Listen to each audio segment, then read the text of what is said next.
Hi എല്ലാവർക്കും നമസ്കാരം. എല്ലാവർക്കും എൻ്റെ സിംപ്ലി AB വ്ളോഗ്സിലേക്ക് സ്വാഗതം. ഇന്ന് ഞാൻ നിങ്ങൾക്ക് വേണ്ടിയിട്ട് ചെയ്യാൻ പോകുന്നത് അമ്പലപ്പുഴ പാൽപ്പായസമാണ്. എങ്ങനെയാണ് അമ്പലപ്പുഴ പാൽപ്പായസം അരമണിക്കൂറിൽ തയ്യാറാക്കാമെന്ന് നോക്കാം. കുക്കിംഗ് അറിയാത്തവർക്കും അറിയുന്നവർക്കും ഏറ്റവും എളുപ്പത്തിൽ തയ്യാറാക്കാൻ പറ്റുന്ന ഒരു ചെറിയ അമ്പലപ്പുഴ പാൽപ്പായസമാണ് നമ്മളിന്ന് ഉണ്ടാക്കാൻ പോകുന്നത്. നമ്മളിന്നിവിടെ പായസം കുക്കറിലാണ് ഉണ്ടാക്കാൻ പോകുന്നത്. അതിനുവേണ്ടി നമുക്ക് ആവശ്യം 1 ലിറ്റർ പാലാണ്. ഇതാണ് നമ്മുടെ അളവ് ഗ്ലാസ്.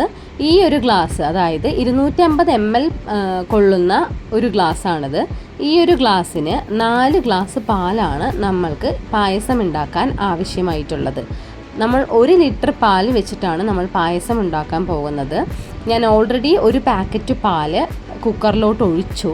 അതിന് ശേഷമാണ് ഞാൻ ഓർത്തത് നിങ്ങൾക്ക് അളവ് കാണിച്ചു തരണമെന്ന്. അതുകൊണ്ട് ഞാൻ ആ ഗ്ലാസ് എടുത്തിട്ട് രണ്ടാമത്തെ പാക്കറ്റ് പാല് ഗ്ലാസ്സിലോട്ട് ഒഴിച്ചു. ഇപ്പോൾ ടോട്ടൽ നമ്മൾ 4 ഗ്ലാസ് പാല് കുക്കറിലോട്ട് ആഡ് ചെയ്തിട്ടുണ്ട്. ഇനി നമ്മൾക്ക് അതിനാവശ്യം എന്ന് പറഞ്ഞു കഴിഞ്ഞാൽ പഞ്ചസാരയാണ്.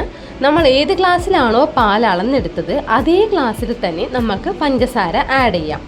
ഈ ഒരു ഗ്ലാസ് അളവിലാണ് നമ്മളിപ്പോൾ പാലെടുത്തിരിക്കുന്നത്. അതുകൊണ്ട് തന്നെ നമ്മളിപ്പോൾ ആഡ് ചെയ്യാൻ പോകുന്നത് ആ ഗ്ലാസ്സിലോട്ട് പഞ്ചസാരയാണ്. ഈ ഒരു ഗ്ലാസ്സിന് 1 ഗ്ലാസ് പഞ്ചസാര, 4 ഗ്ലാസ് പാല് 1 ഗ്ലാസ് പഞ്ചസാര.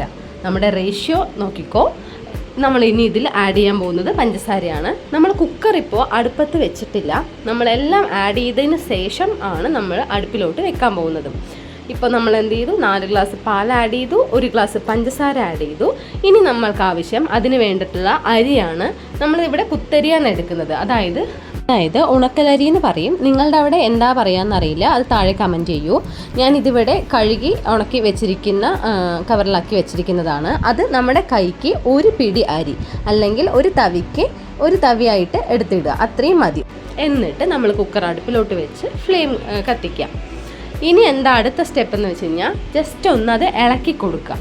അത് ഇളക്കി കൊടുത്തതിന് ശേഷം നമ്മളത് ഇപ്പം നമ്മൾ ഫുൾ ഫ്ലെയിമിലാണ് വെച്ചിരിക്കുന്നത്.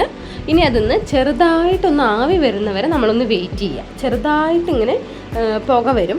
ഇതിലിപ്പോൾ എൻ്റെ ക്യാമറയിൽ കാണാൻ പറ്റുന്നില്ല. കുറച്ച് നേരം വെയിറ്റ് ചെയ്ത് കഴിയുമ്പോൾ ചെറുതായിട്ടൊന്ന് പുക വരും. അതിന് ശേഷം നമ്മൾ എന്ത് ചെയ്യണം? പുക വന്നു കഴിഞ്ഞാൽ ജസ്റ്റ് ഒന്ന് പാലൊന്ന് ചൂടായി കഴിഞ്ഞാൽ കുക്കറൊന്ന് അടച്ച് വെക്കണം. നമ്മൾ കുക്കർ അടയ്ക്കുമ്പോൾ ഒരു കാര്യം ശ്രദ്ധിക്കണം, നമ്മൾ വെയിറ്റ് ഇടാൻ പാടില്ല. അതിൻ്റെ മുകളിലുള്ള വെയിറ്റ് ഇടരുത്. അത് ഇടാണ്ട് തന്നെ നമ്മൾ എന്ത് ചെയ്യണം? കുക്കർ അടച്ചിട്ട് കുറച്ച് നേരം കൂടെ വെയിറ്റ് ചെയ്യണം. അതിനുശേഷം അതിനകത്ത് പാല് ജസ്റ്റ് ഒന്ന് തിളച്ച് വരുമ്പോൾ നമ്മൾക്ക് വിസിലായിട്ട് ഇങ്ങനെ ജസ്റ്റ് പുറത്തേക്ക് ആവി നന്നായിട്ട് പോകും.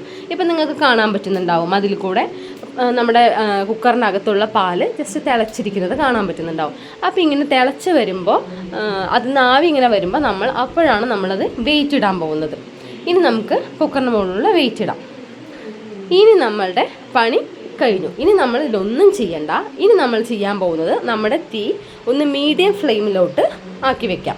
ഇനി മീഡിയം ഫ്ലെയിമിലോട്ട് വെച്ചിട്ട് അരമണിക്കൂർ, അതായത് മാക്സിമം അരമണിക്കൂർ അല്ലെങ്കിൽ ഒരു 20 മിനിറ്റ് നമ്മൾ മീഡിയം ഫ്ലെയിമിൽ വെച്ചിട്ട് അതങ്ങനെ തിളപ്പിക്കുക.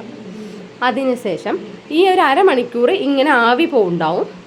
ഇതിൽ കൂടെ ആവി പോകുന്നുണ്ടാവും. വിസിലൊന്നും വരാൻ സാധ്യതയില്ല. നമ്മൾ അരമണിക്കൂർ വെച്ചതിന് ശേഷം പിന്നെ നമുക്ക് ബാക്കി എന്താണെന്ന് നോക്കാം.